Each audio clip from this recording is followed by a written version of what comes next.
Bulletin का बाकायदा आगाज करते हैं और शामिल करते हैं अब तक की अहम तरीन खबरें। शामिल करते हैं हमारे डिस्ट्रिक्ट रिपोर्टर मार मोहम्मद अकरम भौजवाना सदर यंग मीडिया ग्रुप कच्चा खूह की रिपोर्ट के मुताबिक थाना कच्चा खूह को चोरों डाकों के रहमो करम पर छोड़ दिया गया। यारोवाला में 2 लाख की डकैती की वारदात चंद दिन पहले जो कि आखिर के बिल्कुल करीब डाकों ने राहगीर को फायर मारा था। थाना कच्चा खूह में वारदातों का ना रुकने वाला सिलसिला पुलिस कारकर्दगी का।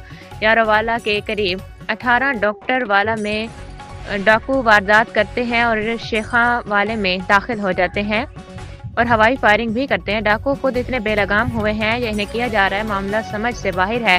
वैसे अरसलान अमजद साहब के वक्त हालात काफ़ी कंट्रोल में थे। मुंह बोलता सबूत है। खानेवाल थाना कच्चा खूह का इलाका कच्चे के इलाके को क्रॉस कर गया।